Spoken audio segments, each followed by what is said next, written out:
Grande Pedro, você sabe que a gente está com esse discurso aí, estamos fazendo um super esforço.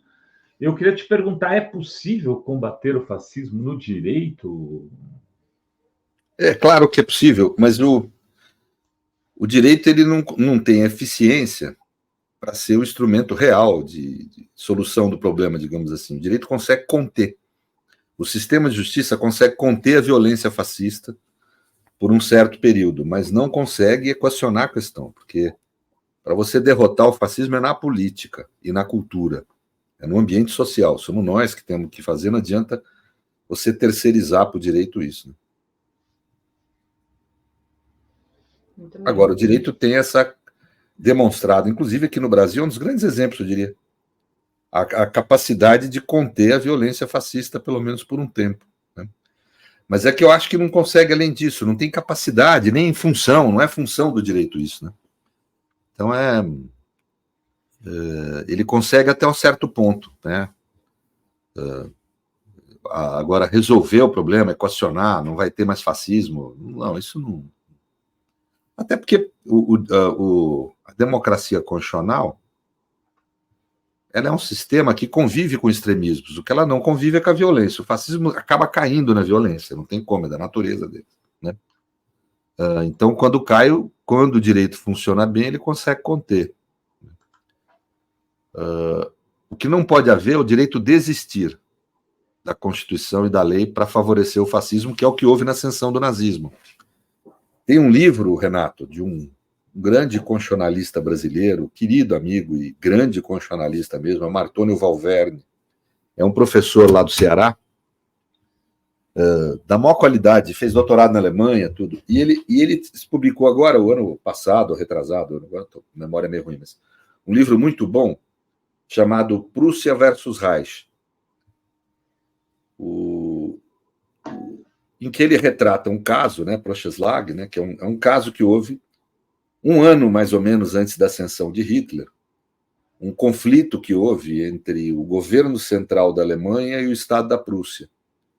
O governo central da Alemanha acusava a Prússia de não ter tomado medidas nos conflitos entre a SA nazista e trabalhadores, pessoal, uma boa parte do movimento comunista, mas outra parte social-democrata, e como o governo da Prússia era um governo social-democrata, o governo central interviu no Estado, afastou o governador e falou, olha, isso aqui, o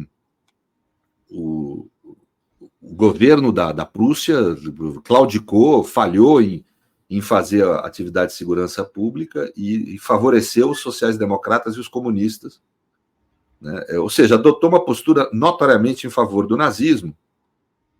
Era o governo, se eu não me engano, já do Papen, que ele já queria se envolver com os nazistas. Né? Era um dos que liderava aquele processo no interior dos conservadores de fazer aliança com os nazistas. Então, ele já estava nesse processo. Aí isso aí vai para o Tribunal Constitucional Alemão, dois grandes juristas gladiaram, um deles, o cara que pensou o Estado nazista, o Carl Schmitt, né, em favor, aí, no caso do governo federal, e o outro em favor do governo da Prússia, teve um grande debate jurídico, e a adesão do tribunal foi não se meter no assunto. Isso é problema da política. Ou seja, o direito deveria ter se metido no assunto, porque é evidente que houve uma evidente inconstitucionalidade naquela intervenção, mas o direito se abstém pelo medo da política, pela influência que os nazi-conservadores começaram a ter no sistema de justiça. Né? Porque é interessante, há uma tendência de parcela do conservadorismo e do liberalismo a sempre se aliar à extrema-direita, nesse tipo de situação. Né? Nós temos que estar atentos a isso. Por exemplo, você tem pensadores liberais que tendem a expressamente se juntar ao extremismo. Houve isso, por exemplo, na época do nazismo. Mises, por exemplo, que é um autor liberal austríaco, muito admirado por essa juventude conservadora ou reacionária que nós temos no Brasil. Num livro dele, eu tenho um livro aqui no meu celular, sobre o liberalismo clássico, ele dedica um capítulo a dizer o porquê os liberais deveriam apoiar o nazismo e o fascismo, contra os sociais-democratas e contra os comunistas. Claramente, ele claramente assume isso. E depois, lá na frente, tem a cara de pau de ser um dos sujeitos que fala que o nazismo era de esquerda. mas de qualquer forma, esse é um fenômeno. E os conservadores alemães, o nazismo não teria conseguido se efetivar se os conservadores alemães não tivessem se aliado ao nazismo, né? E se o judiciário não tivesse se abstido, de interferir em questões que ele deveria intervir. Então, o que a gente tem que cobrar do sistema de justiça não é que ele substitua a sociedade, como muitas vezes a gente vê aqui no nosso ambiente progressista. Não é esse o papel do sistema de justiça, né? Mas a gente tem que cobrar que ele não se abstenha de cumprir a Constituição e garantir a democracia no exercício dos limites do seu papel. Porque o exemplo histórico é impressionante. Assim. O exemplo histórico é muito acachapante. Veja, não teria havido ascensão do nazismo da Alemanha se não tivesse aliança com os conservadores e se não tivesse tido forte apoio nos juristas e no sistema de direito. Então, o que até agora evitou que a violência fascista avançasse no Brasil de forma a dar golpe de Estado, etc., teve um importante papel do sistema de justiça. Isso é muito importante, foi essencial para evitar até agora, mas nós não podemos achar que basta isso para você resolver o problema do fascismo, né?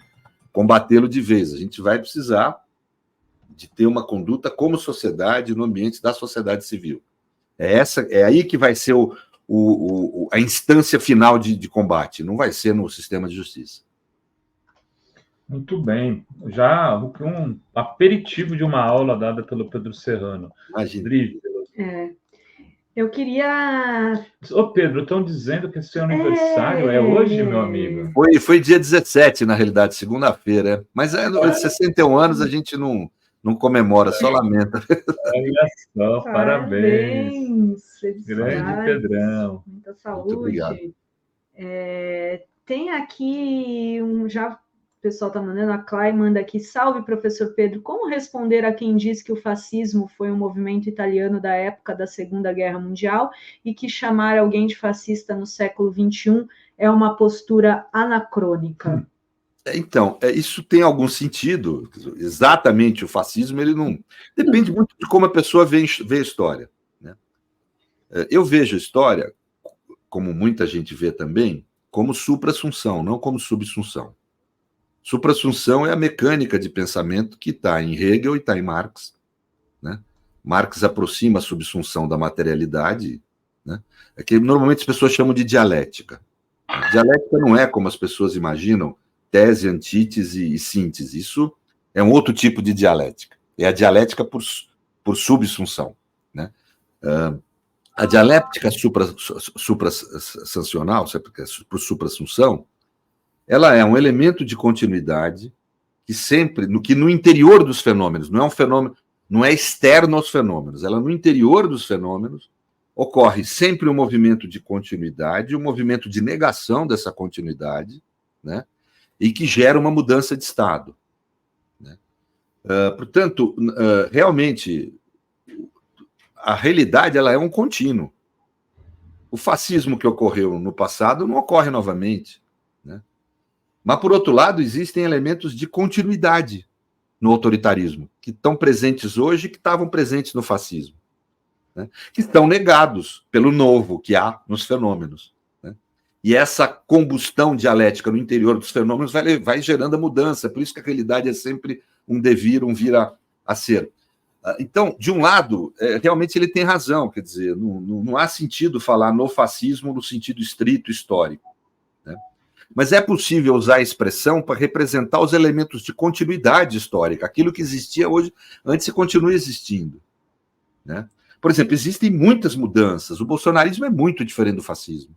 O fascismo foi uma doença da razão, né? O nazifascismo, fascismo como se usava na época, que incluía o nazismo no conteúdo, né, do conceito,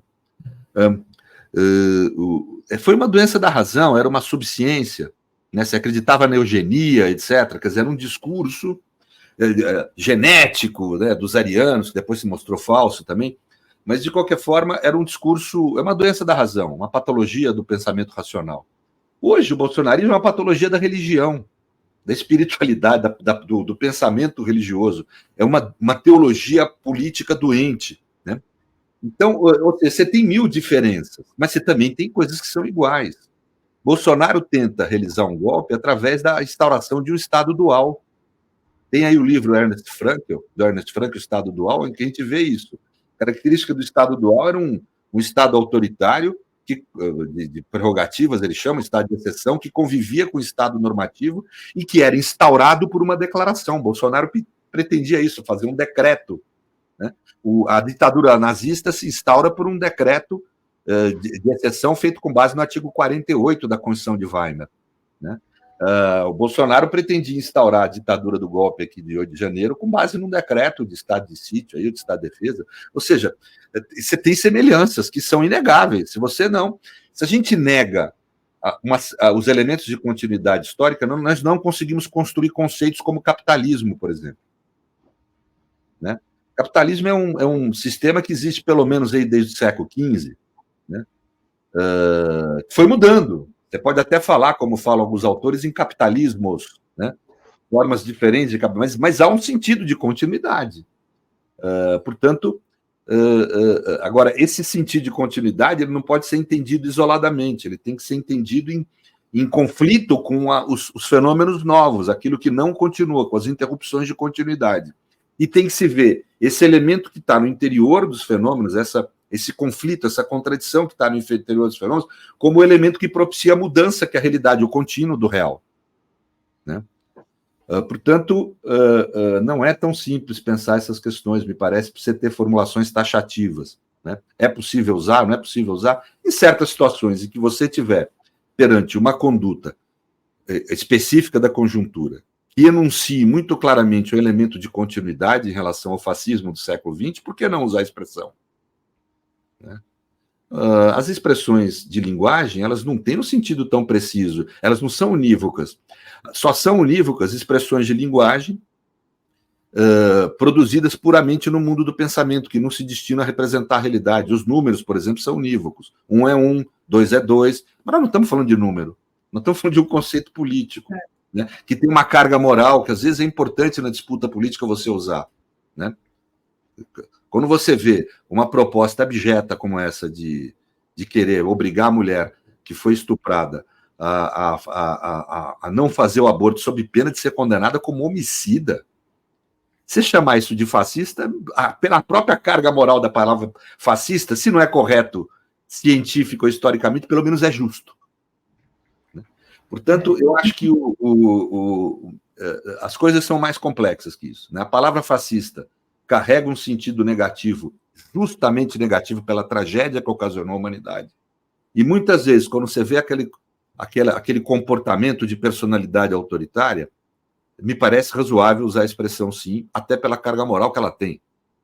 Pela carga moral mesmo. Agora, óbvio que quando um menino vem lá me querer ser me orientando lá no mestrado, doutorado, eu falo, para com esse negócio de fascismo, porque nós temos que ver as complexidades de hoje. Hoje já não tem mais Estado dual, não tem mais governo de exceção, o Estado de exceção se dá por medidas de exceção no interior da democracia, vamos construir novos conceitos, porque está no mundo acadêmico.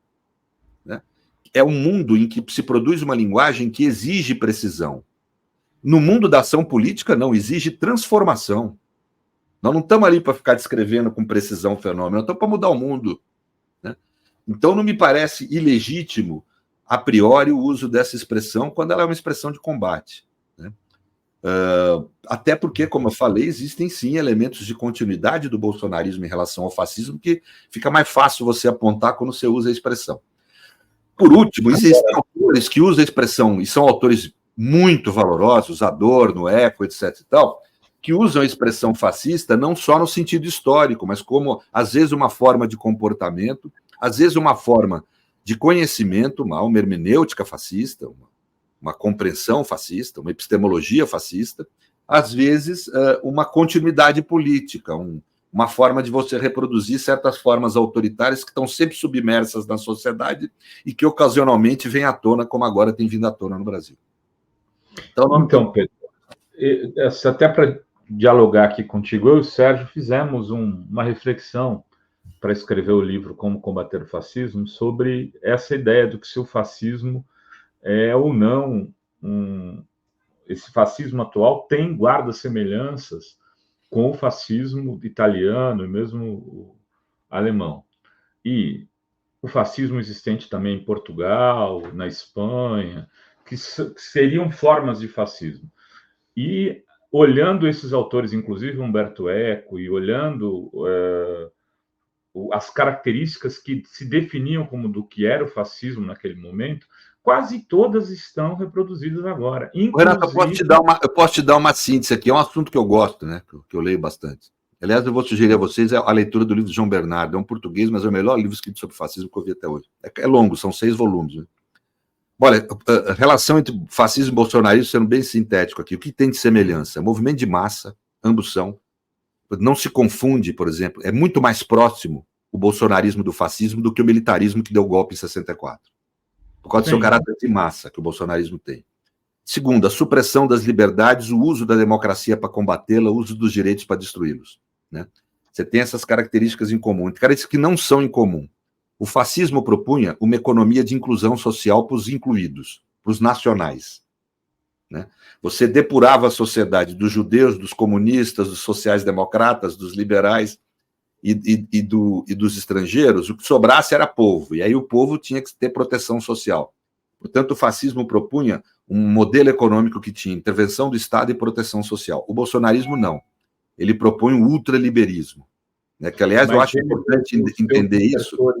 Para tentar ganhar a eleição, ele usou a proteção social como base do seu programa de governo. Mas mais do caráter demagógico, não é uma proposta estrutural dele. Os fascistas tinham isso como proposta estrutural. Né? Agora, havia quem defendesse isso como proposta estrutural dentro do bolsonarismo, inclusive. Estrutural a partir de bolsas, né? Que quando ele começa com aquele projeto de bolsas, Pedro, se deu o debate dentro ali, acho que é o próprio, aquele do Piauí, que era o chefe da Casa Civil do Bolsonaro, fez uma defesa pública, que o bolsonarista assumisse todos os programas do Lula para poder fazer o combate na mesma esfera. Se ele tivesse abraçado aquilo, então teria... Não, a gente estava numa situação mais difícil, mas como não abraçou? Por que eu estou falando isso? Eu já escrevi sobre isso. Porque essa é um calcanhar de Aquiles que a gente não aproveita, que a esquerda está tendo incompetência em aproveitar.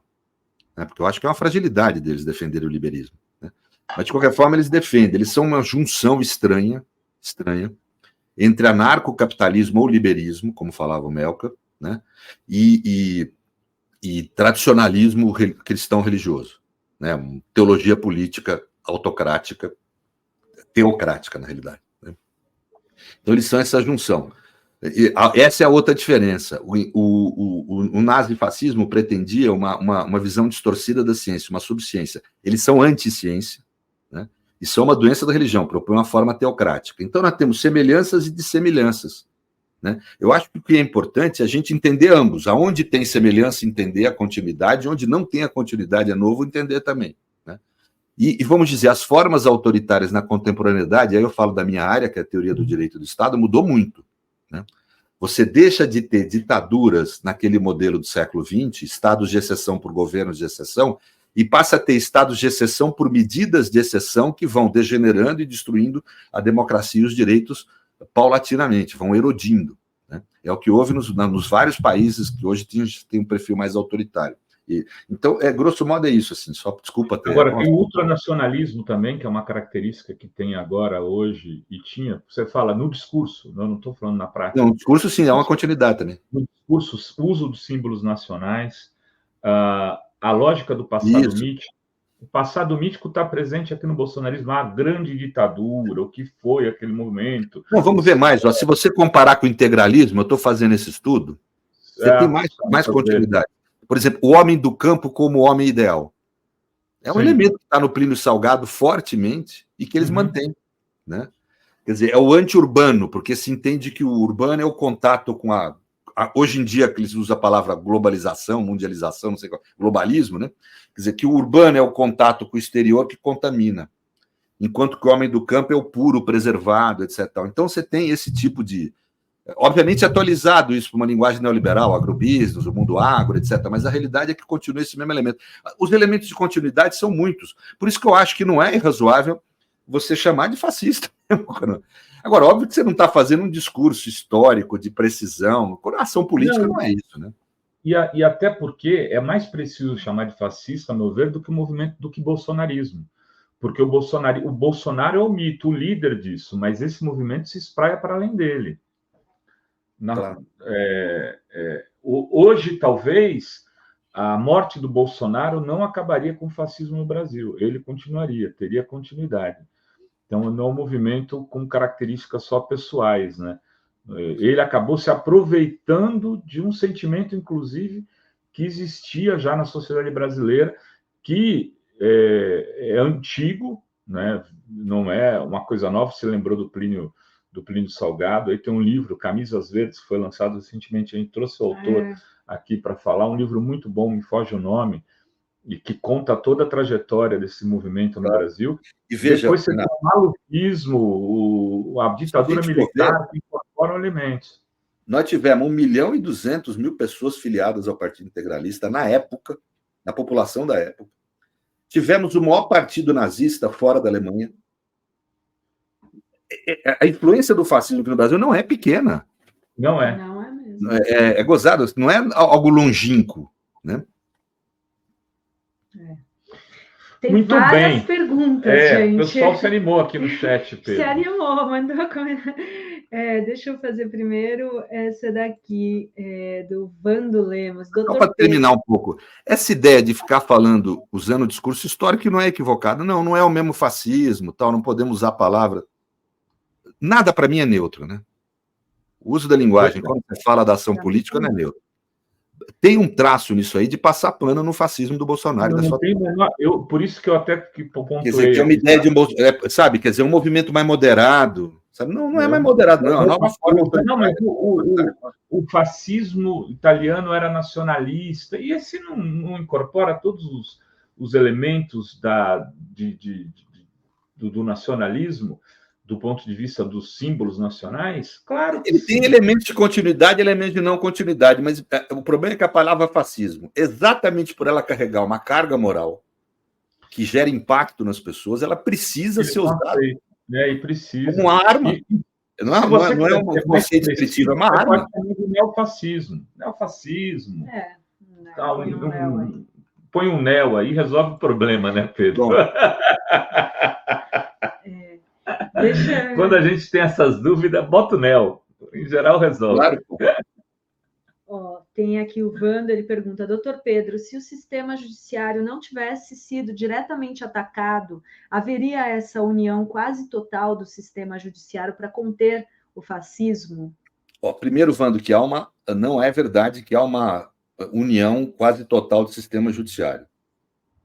O sistema judiciário, ele continua fascista. Aliás, é impressionante. É o ambiente mais reacionário que nós temos na estrutura de Estado brasileira.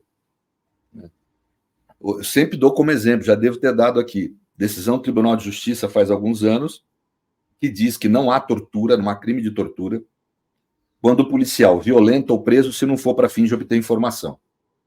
Ou seja, nós estamos numa estrutura extremamente reacionária no sistema de justiça. O STF, isoladamente, e eu diria que uma parte do STJ assumiram uma postura de defesa da democracia e dos direitos. Mas se você me pergunta se ele não tivesse sido atacado, teria? Eu creio que não. Eu sou meio pessimista nisso. Acho que... Mas, assim, isso é um achismo, né? Quer dizer, a realidade é que foi atacado, como é natural atacar. Né? Só para dizer assim, isso acho que a gente pode colher um pouco das lições do passado.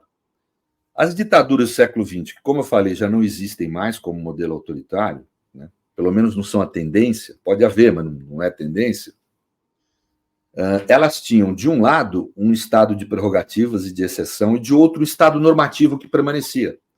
Você pega o nazismo, ele precisava de ter um estado normativo para reproduzir o capitalismo. O capitalismo precisa realizar contrato, o contrato pode ter divergência, aí você precisa do juiz para resolver. Precisa ter um direito penal comum, né, para tratar do problema da defesa da propriedade, da liberdade mínima, etc., da segurança física das pessoas, dar um pouco de ordem para a sociedade. Você precisa ter direito de sucessão, direito de família. Ou seja, o capitalismo exige, para poder existir, uma certa normatividade, uma racionalidade formal. Essa estrutura de Estado convivia com um estado de exceção brutal, né? Gestapo, prisão, brutalidade. É tão maluco isso que o Ernest Frank, é o cara que escreveu sobre esse estado dual, é o melhor cara para descrever esse fenômeno. Ele era advogado, na origem advogado trabalhista, mas que acaba virando advogado de preso político nessa ocasião. E ele e os colegas criminalistas procuravam que os clientes fossem condenados pelo Estado normativo. Eram advogados de defesa que buscavam a condenação do cliente. Porque pelo menos o cliente não ia para um campo de concentração, não ia para a mão da Gestapo, né? Ele ficava preso numa prisão comum, com isso sobrevivia, e lá na frente vamos tentar resolver. Quer dizer, olha que maluquice. Mas ele funcionava assim, né? Quer dizer, ou seja, o autoritarismo depende, para poder existir o capitalismo, da existência de um sistema de justiça. Só que ele precisa controlar esse sistema de justiça. O que fez a extrema-direita em Israel? Altera a composição do Supremo Tribunal Federal lá. O que fez a ditadura militar no Brasil? Aposentou os ministros que lhe eram inconvenientes. Mas ninguém destruiu. O nazismo manteve a existência dos tribunais sob seu controle, né? Ou seja, você precisa que exista um sistema de justiça controlável, mesmo que em tensão com ele. Eu sugiro a leitura do Estado Dual, é riquíssimo para entender, de uma forma não simplificada, a complexidade que é uma ditadura, como ela funciona de forma complexa. É um erro dar definições gerais, tipo, um estado de exceção, é um estado de polícia. Não, é um erro isso. Uma ditadura é algo muito mais complexo que isso, né? E ela sempre vai implicar, exatamente porque é capitalista, é uma ditadura capitalista, né? Para acabar com essa bobagem de que nazismo tem alguma coisa a ver com socialismo, exatamente por ser capitalista, ela demanda a existência de um sistema normativo e de justiça, né? Então, o que a gente vai ter não é a destruição do sistema de justiça pelo bolsonarismo. Eles vão ir erodindo esse sistema. Essa erosão se dá pela penetração, pelo convencimento dos seus agentes a aderirem a um projeto reacionário, né, que persiga aqueles que, por incrível que pareça, que queiram aplicar a Constituição, em especial no ambiente dos direitos. Então, isso já ocorre. Você tem juízes e desembargadores perseguidos porque aplicam a Constituição. Tem vários exemplos, já dei parecer para alguns deles, etc. Ultimamente, advoguei para um juiz lá do Paraná, o Eduardo Apio, todo mundo conhece, que no fundo foi perseguido, a razão concreta é por ter aplicado a Constituição. Então, começa esse tipo de situação interna, vamos dizer, de não apenas de usar do poder que a Constituição outorga para destruir a Constituição, retirando os homens, as pessoas que têm compromisso com a Constituição e com os direitos, retirando de funções relevantes no sistema, até mesmo expulsando do sistema, né? Esse é um mecanismo.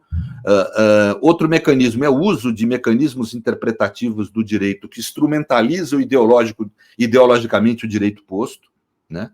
O nazismo fez muito isso. Nós vimos agora, por exemplo, essa tentativa de interpretar o artigo 142 da Constituição daquela forma esdrúxula, para dizer que as Forças Armadas teriam um papel de força de moderação no sistema, de poder moderador, o que é absurdo, né? Mas isso é o quê? É uma interpretação do direito que não é feito com base jurídica, do conhecimento que a teoria do direito adquiriu pelos séculos. Não, é uma forma idiota no sentido estrito da palavra, no sentido grego da palavra. É uma forma de interpretar o direito que interpreta o direito de forma particularizada, de forma individual, não de acordo com a linguagem comum ou com a tradição jurídica, né? Interpreta o direito de forma a se apropriar dele para fins ideológicos. Isso o judiciário tem feito no cotidiano. Então, o que nós temos é isso. Nós temos uma tendência não a acabar com o sistema de justiça, mas a aparelhá-lo. E isso está em andamento. Está em andamento, por exemplo, quando a gente vê o próprio Supremo, que dialeticamente, contraditoriamente, de um lado, teve condutas de defesa da democracia, o próprio Supremo erodia os direitos sociais e trabalhistas. O próprio Supremo ser um agente de destruição dos direitos sociais e trabalhistas. Isso vai acabando com a base real de resistência ao fascismo, que são os trabalhadores disciplinados e organizados. Só tem uma força social que é capaz de realmente derrotar o fascismo no ambiente social: os trabalhadores, organizados sob a forma de disciplina. Se não é sindicato, tem que ser outra coisa, mas tem que haver um elemento disciplinar. Quem está subjugado na sociedade não tem outra força que não a própria disciplina. Muito bem. Foucault. né? Essa disciplina em Foucault, né? Tem mais... Olha, eu não estou nem conseguindo fazer pergunta de tanta pergunta que tem aqui. Tem gente que não vai gostar, os Foucaultianos. O Carlos Carvalho. Dri, é possível perguntar a Dr. Pedro Serrano como derrotar o projeto do estuprador de vulnerável se o relator discute aquilo que não está no projeto, né? Ele discute que é o Deus, né? Que manda que... Como derrotar? Veja, o argumento teocrático, que não é o teológico, gozado disso. Teocrático, que é, vamos dizer, a teologia política antimoderna, tem autores aí consagrados que defendem esse tipo de ponto de vista, Guinon, De Maistre, Bonaldi, Donoso Cortez, tem uma linhagem, Carl Schmitt, em alguma medida, ou seja, que produzem uma teologia política de caráter teocrático, reacionária, antimoderna, eles estão aí muito presentes no bolsonarismo, né? Então, esse projeto ele é um elemento desses teocrático. Isso torna o projeto em si inconstitucional. Por quê? O aborto existe como crime no nosso sistema. Eu não vou entrar aqui na discussão da constitucionalidade ou não do crime de aborto genérico que existe hoje no sistema. Não vou entrar nessa discussão. Mas ele existe com uma lógica de proteger, o bem jurídico que ele diz proteger, é a potencialidade de vida do feto. Portanto, ele não protege a vida, o direito à vida do feto. Por quê? Porque, por direito, tira qualquer visão religiosa, né? Na visão religiosa, a vida... e, portanto, o direito à vida se inicia na concepção, né? Na nidação, sei lá, na concepção. Né? Para o direito, não. A vida se inicia quando o ser nasce e respira. Tanto que há um exame que se faz para verificar se o feto que morreu chegou a respirar ou não, porque isso muda toda a sequência do inventário do direito das sucessões. Né? Se o feto respirou, ele teve vida, então ele adquiriu o direito à vida, esse direito à vida dá a ele a ser titular de direitos, então ele herdou o patrimônio e transferiu para os seus sucessores, que é o pai e a mãe. Se ele não respirou, não, ele não chegou a transferir nada porque ele não teve direito à vida, então não teve direito a patrimônio. Ou seja, o direito interpreta vida como algo que surge com a primeira respiração.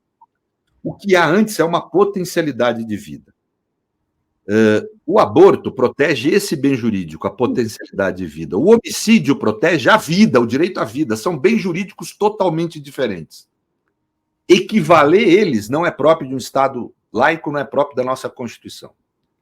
Quando o relator equivale direito à vida a direito à potencialidade de vida, quando ele realiza essa equivalência, para querer punir com a pena de homicídio o crime de aborto, seja qual for, ele está aí operando uma visão teocrática que é essencialmente inconstitucional. A democracia constitucional não comporta um Estado teocrático, é absolutamente incompatível com ele. Né?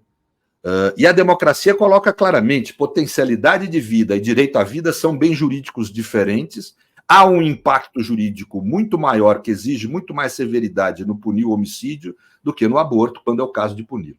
Né?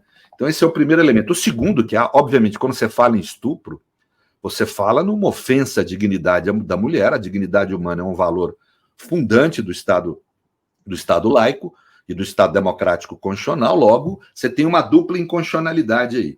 Né? Então, isso me parece muito evidente. A tentativa de tratar o crime de aborto com as mesmas penas do crime de homicídio já é em si inconstitucional. Já é em si inconstitucional e revela uma visão teocrática incompatível com a essência da Constituição, que determina um Estado laico, democrático e constitucional. Né? Então, me parece já isso, muito evidentemente assim. Né? Eu queria ressaltar que a OAB manifestou agora um parecer aprovado no Conselho falando da inconstitucionalidade desse projeto. Né? Então, eu creio que é isso. Né?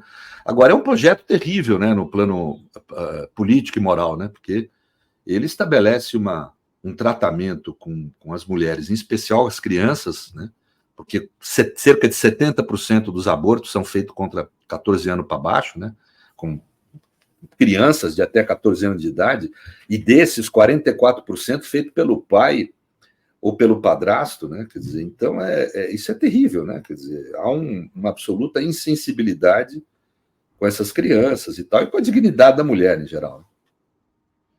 Pedro, tem dois outros projetos que vão despertar debates acalorados nos próximos dias aí. Um é que hoje volta à pauta no Supremo Tribunal Federal a questão da descriminalização das drogas, em especial da maconha.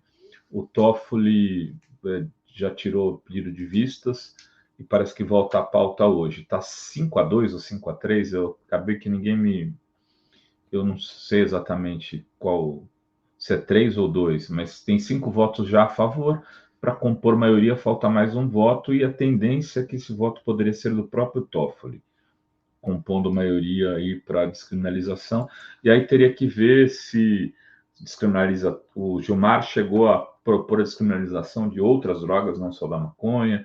O Alexandre de Moraes acho que chegou a 60 gramas a quantidade. Tem variações aí, 20 gramas de maconha. Esse é um dos projetos. O outro é do trabalho infantil, né? E nesse projeto da maconha tem um debate na Câmara com força surge aí a proposta de criminalizar todo e qualquer tipo de quantidade. O usuário seria penalizado. E aí na Câmara também tem o projeto de trabalho abaixo a partir de 14 anos, né? Baixar de 16 para 14 anos. Essas questões aí, do ponto de vista da constitucionalidade e de quem que teria a primazia sobre a lei, nesse caso, da maconha, o Congresso ou o Supremo? E na questão do menor trabalhador, se isso daí tem algum nível de constitucionalidade. Tipo, quem vence a briga, né? O Supremo ou o Congresso? Bem, vejam, eu vou falar sob o ponto de vista normativo. Me limitar a isso, que eu acho que é o que eu posso contribuir, né? A questão do consumo de maconha, né? Eu concordo com o voto do Gilmar. Eu acho que há uma inconstitucionalidade, no fundo, em você criminalizar, tratar como crime, condutas cuja repercussão sejam exclusivamente para o agente, ou pelo menos que não ocasionem danos intensos a terceiros, né? Se eu uso uma maconha na minha casa, uma cocaína, seja lá o que for, e aquilo ocasiona dano a mim, eu não posso considerar isso crime, porque eu não estou atingindo ninguém com isso, ou estou atingindo de forma muito limitada, digamos assim. Então, me parece que querer trazer raciocínios muito indiretos, não, isso afeta a sua saúde, aí você vai precisar usar o sistema de saúde. Então, comer gordura também, vamos suprimir excessos de atividade física ou ausência de atividade física, ou tornar obrigatório uma certa quantidade. Ou seja, proibir McDonald's, vão fechar o McDonald's, vão acabar com o consumo de bebida alcoólica. A OMS diz que qualquer quantidade prejudica a saúde. Quer dizer, fica uma coisa que você não consegue ter minimamente liberdade na sociedade. Então, esse tipo de raciocínio não é o correto, porque a lógica do sistema de saúde é ser solidário, né? A realidade é que a conduta em si de consumir não ocasiona dano direto e imediato a terceiro, né? Só a mim mesmo, né? Então, você tratar com a reação mais rigorosa que a ordem jurídica pode ter, que é o crime, encarcerar por causa disso, me parece algo inadequado a uma sociedade não apenas democrática, mas a qualquer sociedade civilizada, né? Então, eu creio que o uso de substância entorpecente não deveria ser tratado como crime, né, por causa da nossa condição. O problema no Brasil é mais complexo. O que o Supremo está tratando não chega nem a debater propriamente essa questão nessa perspectiva, né? Aliás, quem tem alguma dúvida, existe uma obra de um pensador liberal conservador do século XVIII. Ele, no fim da vida, acabou aderindo às ideias social-democratas, mas nesse período desse livro, não. Que é Da Liberdade, o nome em português, On Liberty, do Stuart Mill, onde ele trata desse tipo de critério sobre o que deve ser a liberdade numa vida liberal, hein? Não estou falando de sociedade socialista, nem nada do gênero. Então, eu creio que esse elemento me parece relevante. As pessoas têm direito, mesmo a se destruir.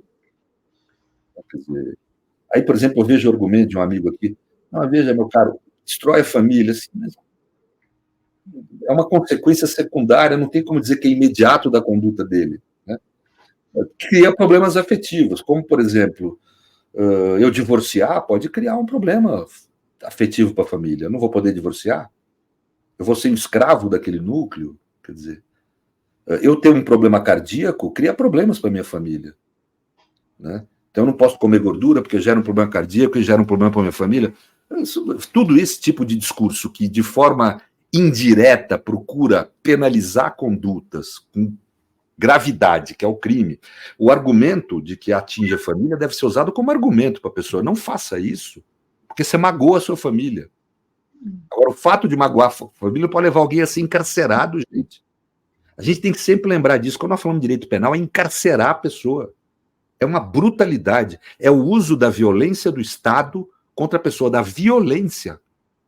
Nós temos que sempre ponderar. Existem outras formas de você querer controlar essa situação, inclusive de estabelecer mecanismos de restrição, né? Você pode exigir uma série de outros tipos de exigência que existem na ordem jurídica, de sanções, etc., para poder coibir a conduta, que às vezes, inclusive, são mais eficientes. Veja, Renato, todos os estudos mostram que o que diminuiu o número de acidentes com pessoas alcoolizadas não foi o fato de ter tornado crime dirigir alcoolizado, foi o fato de tomar a carteira do sujeito.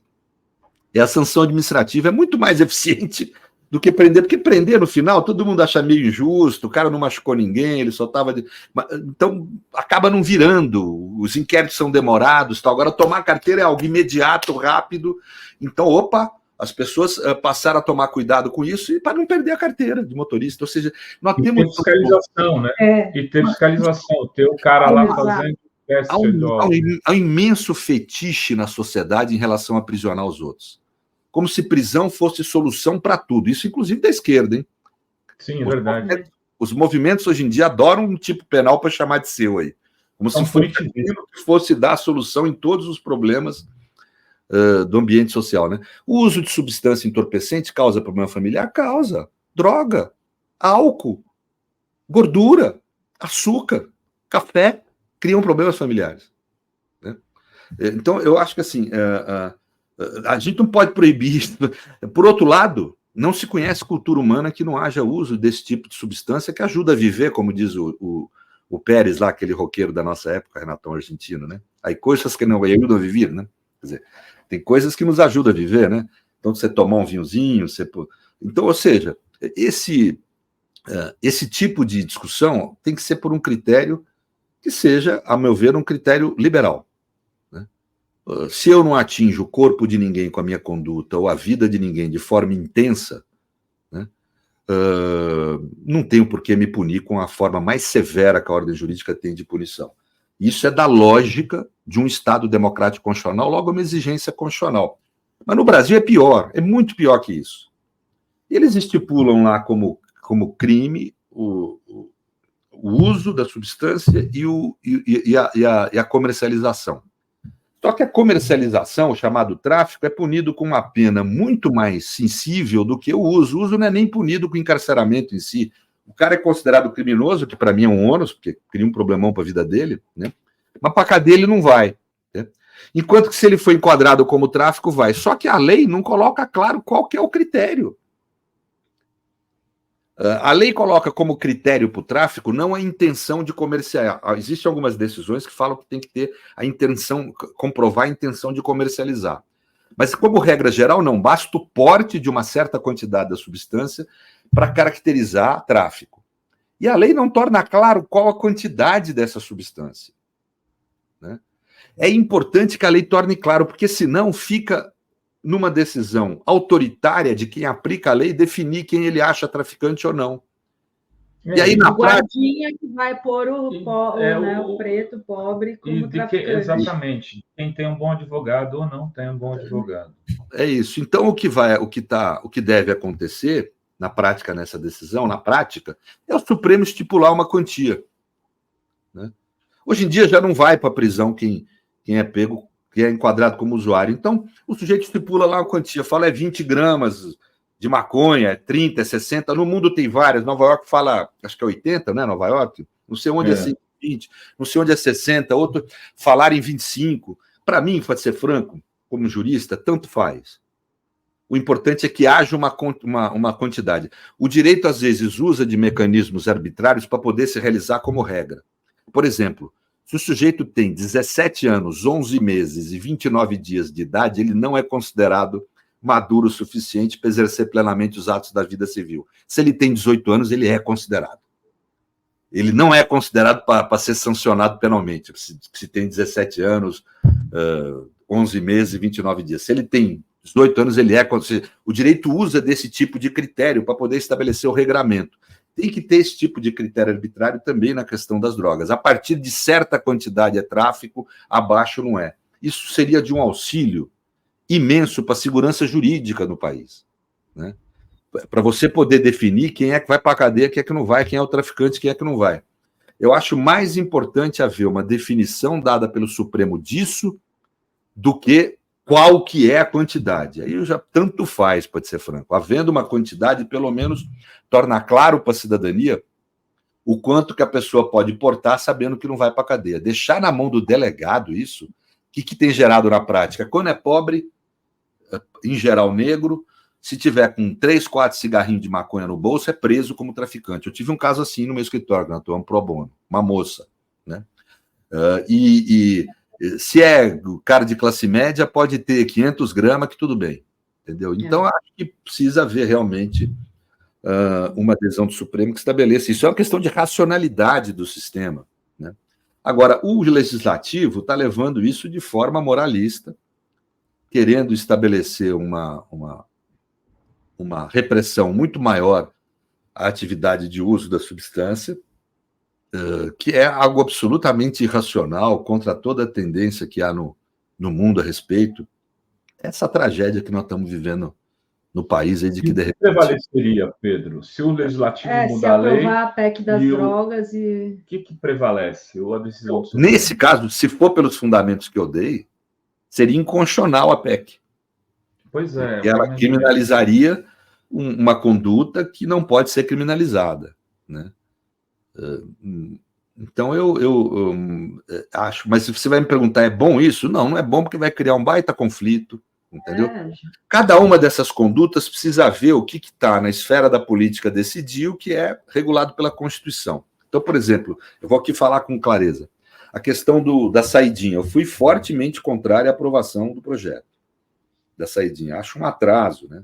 E uma burrice, porque as pessoas esquecem, né? A saidinha só se aplicava a presos em regime semiaberto. Quer dizer, o cara já sai para estudar, já sai para trabalhar, só não pode sair no Natal agora. É um troço meio maluco, assim. Total sem racionalidade. Mas não é um direito fundamental, saidinha. Então, o Legislativo aprovou, paciência. Acho que não adianta ficar provocando o Judiciário para interferir nisso. A crítica tem que ser política, tem que ser uma crítica ao Legislativo. Esse caso da maconha, não. Aí você está implicando em criminalizar alguém por uma conduta que só atinge a ele próprio, né? Aí já é inconstitucional mesmo. Então você tem que ver caso a caso o que caracteriza inconstitucionalidade e o que não, né? Como regra geral, é o Judiciário intervir apenas, regra geral não, como determinação constitucional, o Judiciário só deve interferir em questões invalidando normas aprovadas pelo Legislativo que forem inconstitucionais. As que não forem, cabe ao Legislativo decidir. Decidiu errado, a gente tem que criticar isso, não tem o que fazer. Muito bem. Pedro, está por dentro da PEC que pretende levar o Banco Central para o Legislativo? É ilegal? Se é ilegal essa PEC? Olha, eu acho uma interferência, um desequilíbrio absoluto na independência dos poderes, né? Nós não estamos num regime parlamentarista, temos traços fortes de parlamentarismo, mas esses traços só devem ser mantidos os que forem estabelecidos pela Constituição original de 88. Uma PEC não pode querer estabelecer um novo modelo de equilíbrio entre os poderes, porque senão ela vai estar desobedecendo uma cláusula pétrea, que é a que determina a tripartição dos poderes. Quando a cláusula pétrea diz que a tripartição dos poderes não pode ser alterada por emenda, ela está querendo dizer que aquela forma de balanceamento entre os poderes previstos na Constituição original que não pode ser desobedecido. Você passar a atividade de controle financeiro para o Legislativo desbalanceia a forma original de divisão dos poderes que havia na Constituição de 88. Então, é absurdamente inconstitucional.